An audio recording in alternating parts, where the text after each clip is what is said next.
Grandma Nada's stories, Hind bint Utbah, Strength and Intelligence. Abdul Salim. The night air was cool and filled with the scent of jasmine as Grandma Nada settled onto her favorite rug in the garden. Yusuf, Adam, Rawan, and Huda gathered around her, the stars above glowing like silver lanterns. Rawan leaned in close, her eyes bright with curiosity. "Grandma," she said softly, "you have told us of many heroes. Tonight, could you tell us about a great woman from our history? Someone who was both clever and brave?" Grandma Nada smiled warmly. "I have the perfect story, Rawan. It is the story of Hind bint Utbah." Grandma Nada looked at the children, her voice steady and rhythmic. Hind was born in Mecca into one of the most noble families of the city. Her people were known throughout the land for their immense courage and their leadership. Growing up, Hind wasn't just a daughter of nobility, she was a girl who paid attention to everything. She watched how leaders spoke and how the city was governed, learning the importance of heritage and honor from a very young age. Adam leaned forward, resting his chin on his hand as he imagined the bustling streets of ancient Mecca. As she grew, Grandma Nada continued, everyone in Mecca noticed something special about Hind. It wasn't just her noble birth, it was her mind. She had a sharp intelligence that could solve the most difficult problems. People often sought her advice because she could see truths that others missed. In a time when strength was often measured by swords, Hind showed that a powerful mind was the greatest tool of all.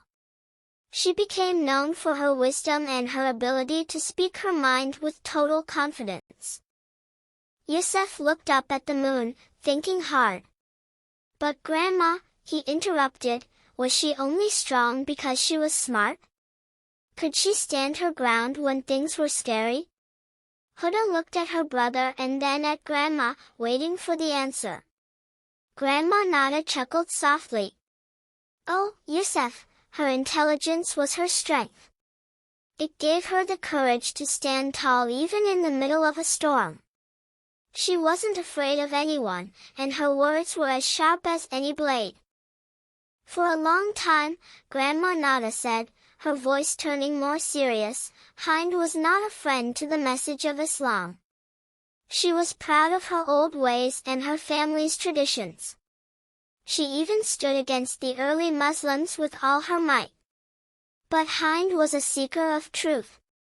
As she watched the believers, she saw their patience, their kindness, and their unwavering faith. Her intelligent mind began to wonder if there was something deeper than the old ways she had always known. Huda listened intently, fascinated by the change in the story. The day came when Hind decided to follow her heart, Grandma Nada whispered. She went to the Prophet to declare her faith.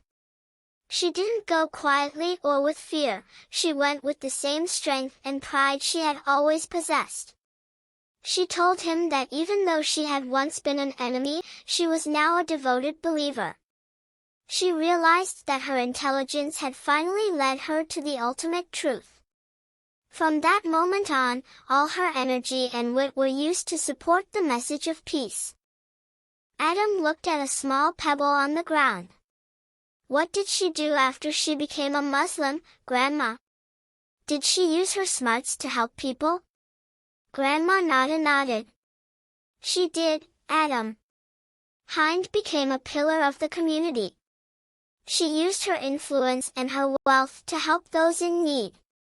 She was no longer just a leader of a family, she was a leader among the faithful.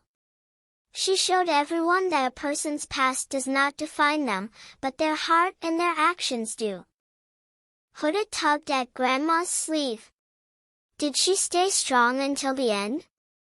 Yusuf added, "And did the other people respect her now that she was different?" Grandma Nada took their hands. They respected her more than ever. She proved that when a person with a strong character finds the right path, they become a light for everyone else. She remained a woman of great influence, always speaking up for what was right and using her wisdom to keep the community united. The garden was quiet, save for the chirping of a few late-night crickets. "So you see," Grandma Nada said, looking at Rowan, "Hind bint Utbah teaches us that true strength is found in our minds and our ability to change for the better. Wisdom is knowing the truth, and courage is following it, no matter how hard it might seem." Faith didn't change who she was, it brought out the very best version of her character. Rowan nodded, feeling a new sense of pride in the story of the great woman. As the children began to stand up to head inside, they looked at the stars one last time. Yusuf, Adam, Rowan, and Huda all felt a little bit stronger after hearing about Hind. Adam walked slowly beside Grandma Nada. "I want to be wise like her," he said. Grandma Nada patted his hand. "You already are, Adam. Just remember that your intelligence is a gift, and when you use it with a good heart, you can change the world just like she did."